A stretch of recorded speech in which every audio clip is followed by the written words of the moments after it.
अस्सलाम वालेकुम नाजरीन, मैं हूँ अल्ताफ़ मलिक और आज हमारे साथ कोटली की एक मारूफ शख्सियत मौजूद हैं जो कि महकमा तालीम के अंदर भी अपनी खिदमत सार अंजाम दे चुके हैं। इसके अलावा महकमा जो आर्मी है वहाँ भी अपनी खिदमत सार अंजाम दे चुके हैं। तो हम इनसे बात करेंगे। आज हमारे साथ मौजूद हैं अब्दुल महमूद साहब। अस्सलाम वालेकुम। वालेकुम अस्सलाम। अच्छा महमूद साहब, सबसे पहले ये बताएं कि आपने कौन कौन से महकमों के अंदर जॉब की है? मैंने सबसे पहले आर्मी में जी जी। और उसके बाद महकमा तालीम कॉलेजेस में। अच्छा, तालीम कॉलेजेस के कॉलेजेस के, हाँ जी हाँ। तो आर्मी के अंदर आपने कितना अर्सा जॉब किया है? तकरीबन 8 साल। 8 साल। हाँ जी। थोड़ा अर्सा क्यों किया वहाँ पे? बस वो 71 जंग के बाद मैंने रिटायरमेंट ले ली थी। अच्छा, रिटायरमेंट ले ली। हाँ उसके जी। बाद फिर आने के बाद कितने अरसे बाद आप तालीम के महकमे से मुंसलिक ये हुए? तकरीबन 15-20 दिन में फारग रहा हूँ अच्छा। और उसके फ़ौरन बाद ही मैं यहाँ डिग्री कॉलेज बॉयज़ ये साथ हैं, जी जी जी। तो यहाँ एज ए जूनियर क्लर्क भर्ती हुआ हूँ। ठीक। फिर प्रमोशन होते होते होते होते फिर मैं सुपरडेंट, फिर बजट ऑफिसर महकमा तालीम कॉलेजेस में अच्छा अच्छा। चला गया। फिर मुजफ्फराबाद से मैं रिटायर हुए आप? 1905 में यानी ज़्यादातर आपने ड्यूटी जो की है कोटली के अंदर की है या मुजफ्फराबाद, कौन कौन सी जगहों पे की है? ज़्यादातर कोटली के डिग्री कॉलेज गर्ल्स में और बॉयज़ में। अच्छा। मिस खालदा शमसी थी पहली प्रिंसिपल आई यहाँ कोटली की, जी जी। उनके साथ तकरीबन 7-8 साल रहो। फिर उसके बाद आ गई हैं अपना सफ़िया अकरम साहिबा जी जी जो चेयरपर्सन भी रही हैं, क्या नाम है, तालीमी बोर्ड मीरपुर की, जी जी। उनके साथ भी रहा हूँ। और डिग्री कॉलेज बॉयज़ में अजीज़ गोरा साहब, अकरम ताहिर साहब, डॉक्टर सरवर साहब, मतलब बहुत सारे तकरीबन 19 प्रिंसिपल के साथ में। अच्छा, ये मर्दाना कौन से सन की आप बात कर रहे हैं? क्या ये सन कौन? 73 से लेकर 2005 तक। अच्छा, यानी कि 1973 से लेकर 2005 तक आपने 5 तक महकमा में में तालीम की है। कॉलेजेस में, हाँ जी। ठीक है। जी यानी कि काफ़ी, यानी कि आपको उसका तजर्बा है। जी हाँ। तो अच्छा, थोड़ा सा आप बताएं कि उस वक्त क्या हालात थे? ज़ाहिर है सहूलतें इतनी मौजूद नहीं थी। स्टूडेंट्स जो दूर दराज दे इलाकों से आते थे, तो क्या हॉस्टल की बेहतर सहूलतें उस वक्त मौजूद थी उनके लिए?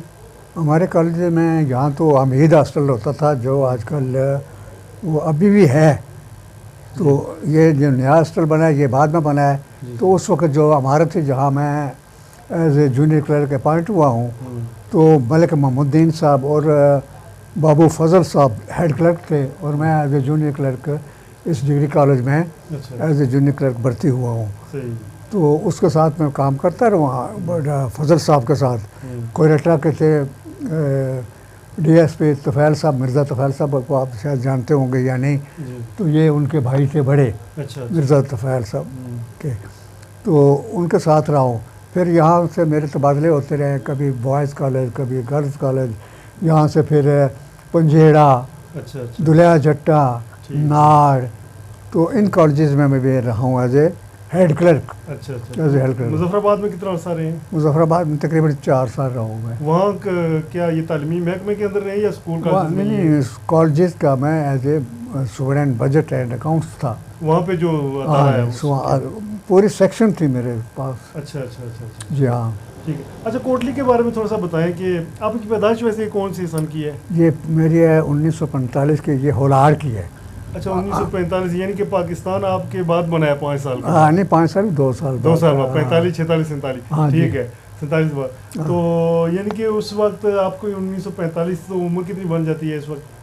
तकरीबन 72-73 तो बन जाती 72 बनती है। है। माशाल्लाह, अभी भी आप फिट हैं, बिल्कुल है, सेहतमंद हैं। बस आप हेल्दी उस वक्त ज़ाहिर है हेल्दी गुजारी नहीं, थी। उस वक्त तो ये देखे ना साहब फोटो लगे हुए हैं, हाँ, ये बिल्कुल बिल्कुल। सरदार कयूम के साथ, साहब के साथ और सरदार सिकंदर साहब के साथ। तो उस वक्त मैं हेल्दी था काफ़ी। बिल्कुल। अब तो उम्र के साथ साथ इंसान ज़ाहिर। थोड़ा सा कमज़ोर होता ही है ना, बिल्कुल ज़ाहिर है। ये मामला था। अच्छा, आप मुख्तलिफ NGOs के साथ भी रिलेटेड रहते हैं, हाँ जी। तो उसमें आप क्या खिदमत अंजाम देते हैं? ये वेलफेयर होती है। अच्छा। मसलन के हमारे पास केसेस आते हैं, अभी भी एक आधार का केस मेरे पास पड़ा हुआ है। जी जी। एक खातून है, छोटी सी बच्ची है, अभी इतनी बड़ी तो नहीं है। जी जी। उसके खामद ने उसकी 9 माह की बच्ची उससे छीन ली। अच्छा तो रुखसाना साहिबा हमारी वो प्रेसिडेंट हैं ख़वातीन विंग की, अच्छा अच्छा। उन्होंने मेरी तरफ रेफ़र किया। ठीक। तो मैं फिर SP साहब के ऑफिस में गया हूँ, वहाँ उसके साथ सारा उनको हाल वाल बताया। तो उन्होंने जो मुझे कानूनी मशवरा दिया वो यही दिया है कि क्योंकि ये लड़की जो उन्होंने इससे छीन ली है वो मीरपुर में है, लिहाजा इसका केस जो है मीरपुर में वो समाप्त होगा। सही सही। तो वो अच्छा, इसके लिए लोगों की आप इस तरह से भी खिदमत कर रहे हैं? हाँ, अभी मैंने ये क्या काम किया इसका, ये कहते हैं मुख्तलिफ एनजीओज़ के आप वो जो उनके बजट रिपोर्ट्स वगैरह भी बनाते हैं? हाँ, मैं मुजफ्फर एंड कंपनी है मीरपुर, जी जी। उसके साथ मेरा रब्ता है। तो जान वेलफेयर ट्रस्ट है, अभी मेरा 1 हफ्ता हुआ है, तो मैंने उनका काम मुकम्मल करके तो सारा फिर उनको दिया है, उनका ये काम भी करता रहा, तो बजट एंड अकाउंट्स के काम भी मैं। अच्छा, इलेक्शन के साथ भी आपकी कोई हाँ, बहुत राय है? बहुत बहुत है। मसलन इलेक्शन किस वाले से थोड़ा सा शेयर करें? इलेक्शन पहले सबसे पहले मैं एपका, ऑल पाकिस्तान क्लब एसोसिएशन अच्छा, जो थी उसका मैं एज ए इलेक्शन कमिश्नर हूँ, ज़िले इलेक्शन कमिश्नर। ये कमिश्नर रहे हैं जब उनके हाँ इलेक्शन जी। होते थे तो? इलेक्शन हो तो मैं ज़िले इलेक्शन कमिश्नर था। सही। फिर 1-2 दफ़ा चांस मुझे हुआ पूरे आज़ाद कश्मीर का as a chief election commissioner का भी। जी जी जी। तो उनका वो जो हाँ जी, वो भी मैंने चीफ पूरे आज़ाद कश्मीर के इलेक्शन भी मैंने करवाया बैसियत चीफ इलेक्शन कमिश्नर भी। अच्छा अच्छा। तो इसके बाद मैं ताजरान, अंजुमन ताजरान, बिल्कुल। तो इनके इलेक्शन भी मेरे पास आते रहे हैं। ये हाफिज़ असलम रोड है, ये सुल्तानिया बाज़ार है, ये सारे तकरीबन इस कोटली शहर के अंदर बैसियत अंजुमन ताजरान के इलेक्शन कमिश्नर भी मैं रहा हूँ, ये करता रहा हूँ जी। हाँ। अच्छा, कोटली के बारे में बताएं, जब आप छोटे थे बच्चे तो उस वक्त ये कोटली सुना है चंद एक की दुकानें हुआ करती थी, तो अब तो ये बड़ा बाजार बन गया है। थोड़ा सा शेयर करें कि उस वक्त क्या सहूलतें होती थी या नहीं होती थी, किस तरह से? उस वक़्त सहूलतें इतनी थी, लेकिन ये था कि इंसानियत बहुत ज़्यादा थी। बिल्कुल। समझ गए ना? अब थोड़ा सा ये अब खत्म ये है होता वो जा रहा है। चंद नफसा नफसी का दो पक्के 2 हवेलियाँ थी इस कोटली के अंदर। एक वो हकीम फरोज साहब से, अच्छा। वो फौत हो चुके हैं। दूसरा ये अपना होते थे, क्या नाम है, वकील क्यूम, अच्छा उनकी ये 2-3 बिल्डिंगें जो थी ये पक्की थी, बाकी तो पूरा शहर कोटली जो था वो कच्चा था, अच्छा अच्छा। बालू का बना हुआ, मिट्टी के साथ वो ईंटों का या पत्थरों का बना हुआ है। इस बारिश जब होती हुई होगी तो वो सारा पानी अंदर। तो ये लैट्रीन वगैरह सिस्टम भी कोई नहीं लैट्रीन नहीं था, वो भग्गी होते थे, जी जी। वो दूसरी कच्ची लैट्रीना होती थी, उसमें से वो क्या करते थे कि वो अपना गन बंद जो उठा कर ले जाते थे। बड़ा यानी कि मुश्किल दौर था, बहुत ही अब तो मुश्किल दौर। बहुत यानी कोटली अब वहाँ गुंजाराबाद हो गया है। आजकल इतना वास्ट फील्ड है कि इसको आप मिनी इंग्लैंड भी कह सकते हैं। जी जी। कोटली को मिनी इंग्लैंड कह सकते हैं। बहुत से लोग इन बैरून मुल्क के यहाँ। मैंने एक ड्रामा भी चलाया, शायद आपने उसमें भी काम किया होगा, जी जी कश्मीर के बेटे, जी जी जी। जो अपना वकील अख्तर लाहौर का और उनकी टीम स्टेज ड्रामा आपने वहाँ स्टेज ये इसके कौंसल हाल में, बिल्कुल बिल्कुल तो आपने थोड़ा सा उसमें प्ले किया था। मैंने किया था, बहुत पहले की बात है। बहुत पहले की बात है। तो कल भी मेरी बात हुई है वकील अख्तर के अच्छा साथ। अच्छा अच्छा। हाँ, तो वो आजकल वो ज्वेलरी का काम करता है, अच्छा अच्छा। तो आजकल तो वो मसला ख़त्म हो गया, वो पहला वाला जो था। अच्छा, इसके अलावा आपकी क्या क्या शौक हैं और मज़ीद आपकी हॉबीज़ होती हैं ना कुछ? हॉबीज़ तो बस यही है कि काम काम काम और काम ही करें आप ठीक भी, है। आप यानी कि अभी मैं इसलिए बैठा हूँ कि कोई काम आ जाता है तो थोड़ा बता, ये जो एप्लीकेशन वगैरह ये थोड़े बहुत मैं उससे कुछ भी मुआवजा वगैरह नहीं लेता हूँ, तो अपने बसात के मुताबिक मैं उनको काम करके दे देता हूँ। अच्छा, थोड़ा सा हमारे नाज़रीन को बताएं कि तालीम आपने कहाँ तक हासिल की थी?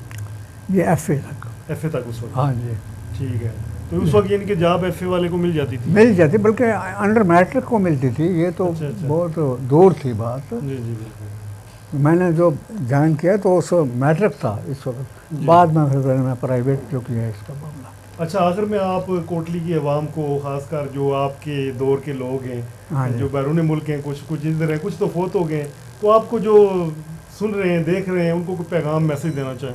ये मेरे 2 मामूजाद भाई हैं, जी जी बल्कि 3 हैं। जी जी। एक ज़रायतुल्लाह कादरी इंग्लैंड में होता है, अच्छा अच्छा। एक नज़ीर कादरी साहब है यहाँ, ये उनके वालिद साहब ऑनरेरी लेफ्टिनेंट आए थे, रिटायर तो खैर नहीं हुए थे, उनकी बॉडी आई थी ये कोयटा से, जी जी। बैयर यहाँ कोटली में। अच्छा तो नज़ीर कादरी साहब हैं, वो आजकल बर्मिंघम में हैं। अच्छा अच्छा। तो उसके अलावा मेरे 2 भाई हैं, मामूजाद भाई हैं। जी एक है अपना ज़हीर, जी ज़हीर शबीर कमर साहब के वो फरजंद अर्जुमंद है, अच्छा जो यहाँ बलिया मस्जिद के साथ रहते हैं। जी। तो दूसरा ज़हीर ज़ुबैर, ये दोनों मामूजाद भाई हैं, ये वहाँ रहते हैं। तो अच्छा भला इनका वो है, उनका सेटअप है उधर। कभी कभी इनसे बात होती है ठीक ठीक अपना व्हाट्सएप पे भी। सही। तो ये मेरे दो मामूजाद भाई हैं वहाँ, अच्छा, जो कि इंग्लैंड में मौजूद हैं, और एक नज़ीर कादरी साहब है। उनकी फैमिली होगी, वो आपको सुन सब, रहे होंगे। हाँ, सुन। आप कोई पैगाम देना चाहिए उनको? यही है कि कभी कभी बात कर लिया करें, अपना सही हाल है। और इंसान बता दें। यानी कि वो पुराने नाते रिश्ते भूलने नहीं चाहिए, बोलने नहीं चाहिए, याद रखना चाहिए, इसलिए कि अपना वक्त भी याद रखना चाहिए। अपना वक्त भी वो भी बड़े गरीब से थे, बिल्कुल बिल्कुल। लेकिन आजकल तो वो करोड़ों में हम शायद खेलते हैं। सही सही। तो चलो। उनका जो है ना नानका, यहाँ ये तत्ता पानी के करीब है, उसको कहते हैं, नाम भूल गया हूँ। चलो तो रहने उसका उधर ठीक। रहते थे वो। ठीक है। तो चलो बहुत शुक्रिया।